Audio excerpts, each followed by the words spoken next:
So let's go through it. The main problem at the moment is this.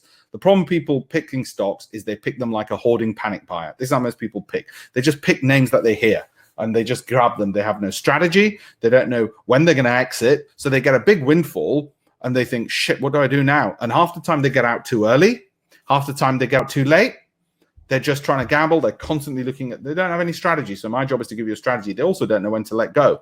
Look at this person. Doesn't know when to bloody let go. Okay. My point is, we know when to exit. You can't make money unless you know how to exit. The second most important thing to know is when to exit. The most important being when to enter.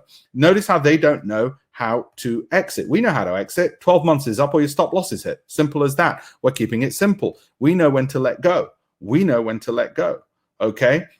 When we've picked stocks, if the market rises, which is the blue arrow, either after 12 months we've got quality stocks, in which case we'll review it again and we'll probably buy some more, or we've got a performance stock, which is either at the end of 12 months is still in our portfolio as we review and do the same analysis again, or it's not, we sell it, we make our money and pocket it. Or we've got low quality companies, which should never have bloody had it to begin with.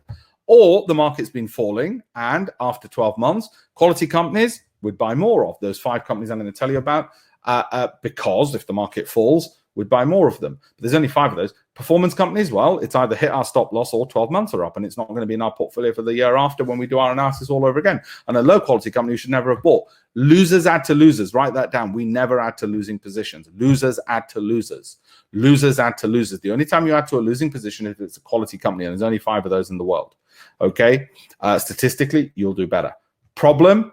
People try and pick winners. These are the winning stocks out of the Dow in the last 20 years. As you can see, it bloody changes every single blooming year, right? Oh, yeah, you could say, oh, no, Alpesh, I can see a pattern. You know, I can see a pattern. BA, that comes up quite a bit. Ooh, maybe I should have, forget it. There is no pattern. We're not trying to pick. That's why we don't pick one stock, but we have 15. Why 15? I'll show you statistically why everybody in my industry knows it should be 15.